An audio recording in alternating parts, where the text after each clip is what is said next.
Hello and welcome. My name is Alan and we are back with more notable names in Arab American history. Today we are looking at Kahlil Gibran.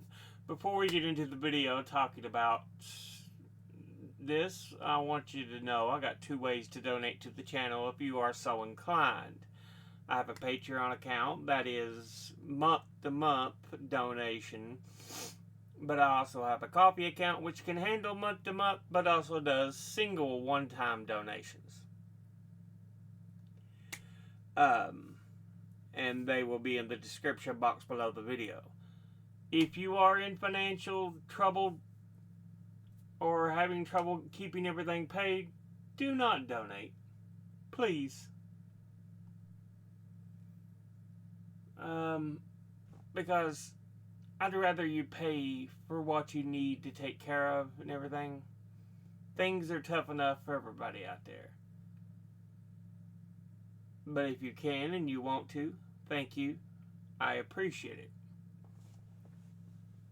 That said, let's hop back into the video here. Today we are looking at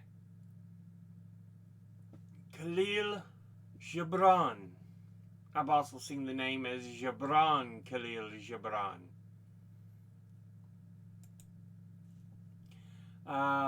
From Britannica.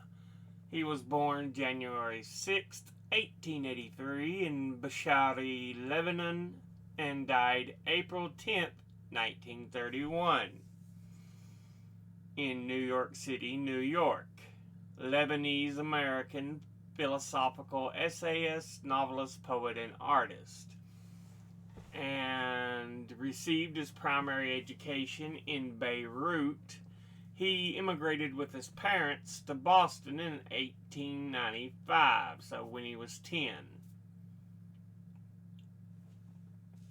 I think he was born 12, sorry.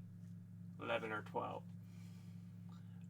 He returned to Lebanon in 1898 and studied in Beirut, where he excelled in the Arabic language, and on his return to Boston in 1903, he published his first literary essays. In 1907, he met Mary Haskell, who was to be his benefactor all his life and made it possible for him to study art in Paris. In 1912, he settled in New York City and devoted himself to writing literary essays and short stories, both in Arabic and English, and to painting. So, very creative-minded. But also very, as mentioned, philosophical, because he wrote a number of literary essays and yeah. And as we're about to see, some of his influences and stuff here. His literary and artistic output is highly romantic in outlook and was influenced by the Bible, Friedrich Nietzsche, and William Blake. His writings in both languages, which deal with themes of love, death, nature, and a longing for the homeland, are full of lyrical outpourings and are expressive of his own deeply religious and mystical nature. He has a number of works in Arabic listed here. Ara is al-Murush, translated as Nymphs of the Valley. Dama wa Ibtisama, translated as A Tear and a Smile. Al-Arwa al-Mutamarida, translated as Spirits Rebellious. Al-Ajniha al-Mutakasira, translated as the broken wings. Al-Awasif, translated as the storms. Al-Mawakib, translated as the procession. And in English, he has a number of works listed: The Madman, The Forerunner, The Prophet, which actually was turned into a film in 2014, Sand and Foam, Jesus, the Son of Man. So yeah. I'm sorry because I probably butchered the correct pronunciation of many of those works' names. So yeah. But let's see if we can dig in a little further. This is from ArabAmerica.com, talking about Kahlil Gibran. Full Arabic name, sometimes spelled Khalil. Born January 6th, as we've already talked about, and writer of the New York Pen League. We talked about being born in the town of Bashari in Lebanon during the time of the Ottoman Empire. Yeah, because the Ottoman Empire would fall at the end of World War I in 1917-18 or so. North of the modern day Lebanon is where it is today. So he was a young man and immigrated with his family to the U.S., where he studied art and began his literary career, writing in both English and Arabic. In the Arab world, he is regarded as a literary and political rebel. His romantic style was at the heart of a renaissance in modern Arabic literature, especially prose poetry, breaking away from the classical school. In Lebanon, he is still celebrated as a literary hero. He is chiefly known in the English-speaking world for his 1923 book, The Prophet, an early example of inspirational fiction, including a series of philosophical essays written in poetic English prose. And as we've already mentioned, it was turned into a movie a little while back. The book sold well despite a cool critical reception, gaining popularity in the 30s and again especially in the 60s counterculture. Gibran is the third best-selling poet of all time behind Shakespeare and Lalji. So yeah, very well regarded, especially when it comes to poetry. But yeah, overall seen as an amazing writer. Born into a Maronite Catholic family from the historical town of Bashari, which, if you notice, of the Arab Americans we talk about, many of them are born of Christian or Catholic faith, whereas most people may think Middle East is all Arab or all Islamic. It's not.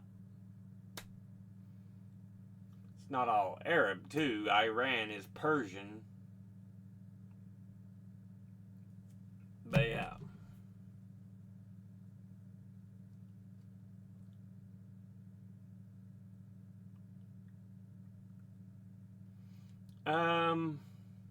His mother, Camila, was the daughter of a priest and was 30 years of age when he was born. His father, Kahlil, was her third husband. As a result of the family's poverty, he received no formal schooling during his youth in Lebanon. However, priests visited him regularly and taught him about the Bible in the Arabic language, or Lebanese Arabic.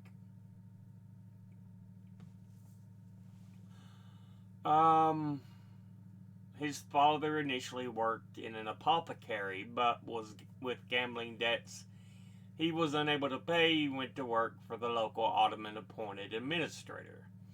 Around 1891, extensive complaints of angry subjects led to the administrator being removed and his staff being investigated. Gibran's father was imprisoned for embezzlement, and his family's property was confiscated by the authorities. Camilla decided to follow her brother to the United States. Although Gibran's father was released in 1894, Camilla remained resolved and left for New York in 1895. Taking Kahlil, his younger sisters Mariana and Sultana, and his elder half-brother Peter, whose name in Arabic was Butrus, I'm not sure. Kahlil Gibran's photograph. They talk about they settled in Boston's South End at the time of the second largest Syrian Lebanese American community in the U.S. And due to a mistake at school, he was registered as Kahlil Gibran, Kahlil, when normally you would see the name Kahlil spelled Khalil. His mother began working as a seamstress peddler, selling lace and linens that she carried from door to door. Kahlil started school on September the 30th, 1895, and school officials placed him in a special class for immigrants to learn English. He also enrolled in an art school at a nearby settlement house, and through his teachers there, he was introduced to the avant-garde Boston artist, photographer, and publisher Fred Holland Day, who encouraged and supported Gibran in his creative endeavors.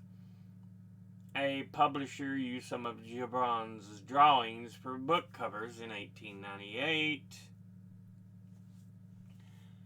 His mother, along with his elder brother Peter, wanted him to absorb more of his own heritage rather than just the Western aesthetic culture he was used to. Thus, at the age of 15, Gibran returned to his homeland to study at a Maronite-run preparatory school and higher education institute in Beirut called Al-Hikmah, translated as the Wisdom.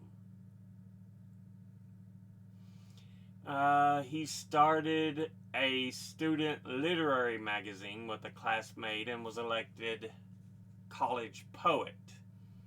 He stayed there for several years before returning to Boston in 1902, coming through Ellis Island a second time on May the 10th.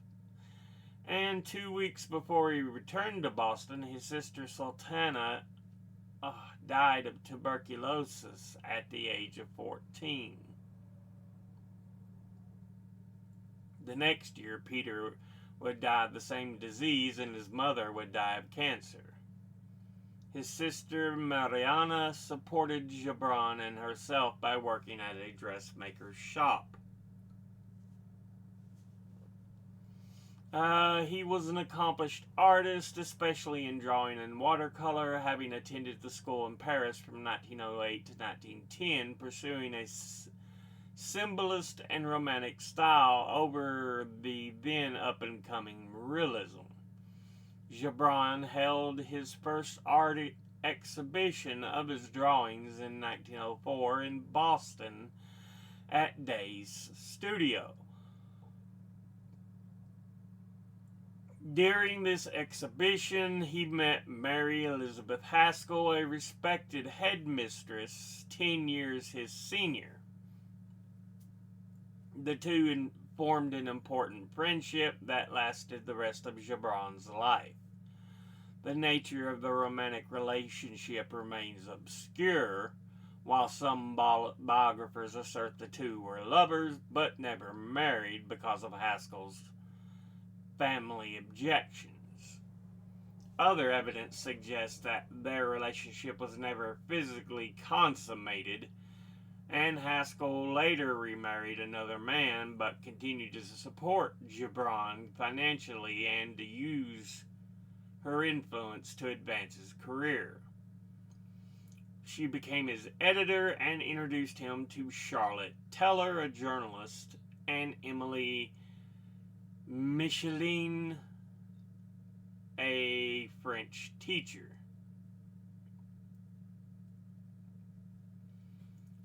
who accepted to pose for him as a model and became close friends. In 1908, he went to study art in Paris for 2 years, where he met with his art study partner and lifelong friend, Yusuf Hawaiic. While most of Gibran's early writings were in Arabic, most of his work, published after 1918, was in English.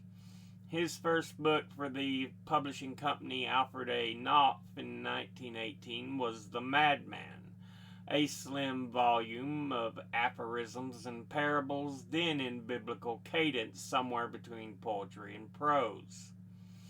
He also took part in the New York Pen League, also known as the Immigrant Poets, Al-Mahjar, alongside important Lebanese American authors such as Amin Rehani, Elia Abu Mahdi, and Mikhail Naimi, a close friend and distinguished master of the Arabic literature, whose descendants Gibran declared to be his own children, and whose nephew Samir is a godson of Gibran's. He would die in New York City on April 10th, 1931, at the age of 48. The cause was cirrhosis of the liver and tuberculosis. The young immigrant from Ottoman Lebanon who had come through Ellis Island never became an American citizen. He loved his birthplace too much. Before his death, he expressed the wish that he be buried in Lebanon. The wish was fulfilled in 1932 when Mary Haskell and her sister Mariana purchased the Mar Sarkis Monastery in Lebanon, which has since become the Gibran Museum. We don't know if it still is, given how freaking demon nation Israel has went on destroying things in Lebanon.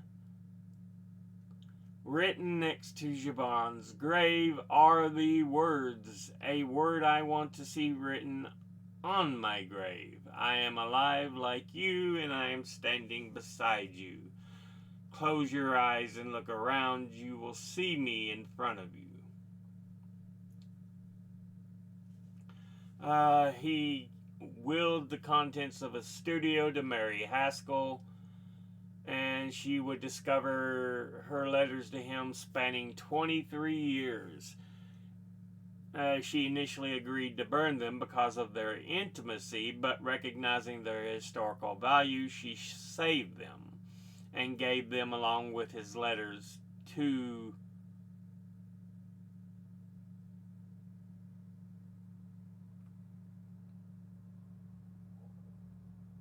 there's a bit of confusion there.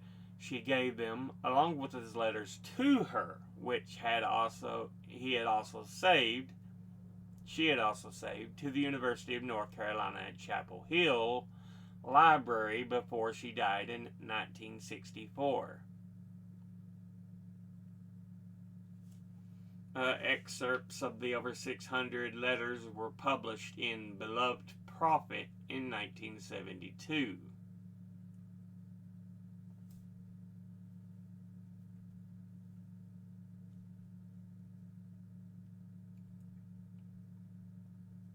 But yeah.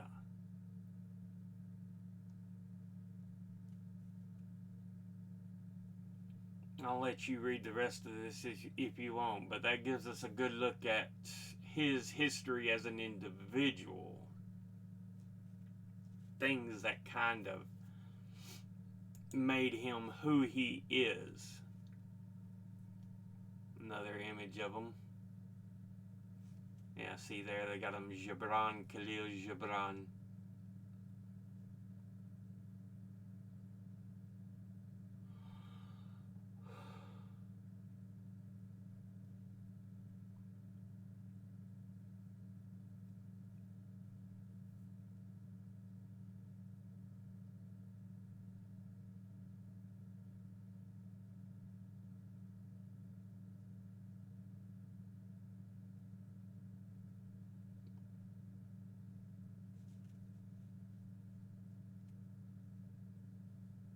Yeah, The Prophet has become one of the best-selling books of all time, having been translated into more than 100 languages.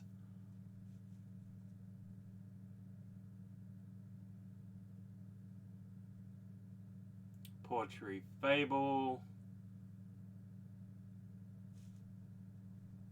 I don't recognize the name, though I may recognize the story if I can find a synopsis of it.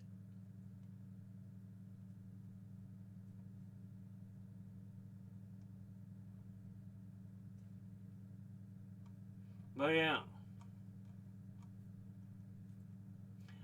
a good look at Kahlil Gibran, or Gibran Kahlil Gibran. And again, I'm sorry for butchering all the different names in Arabic. It's not something I'm familiar with how to speak, but I gave it a try. I always try to give the other languages a try from what I have been able to learn. So but we'll go ahead and end the episode there. As always, educate thyself. Think, read, study, learn. Someone tells you something you have trouble believing, ask them to cite their sources. It can't be tinfoil hat wearing sources or a bunch of anecdotes turned into sources. I'll be putting my links and sources in the description box below the video. Get off. Go. I was like, what is it? Stink bug. They're all over the place. Thank you for watching. I'll see you all in the next one. Until then, later.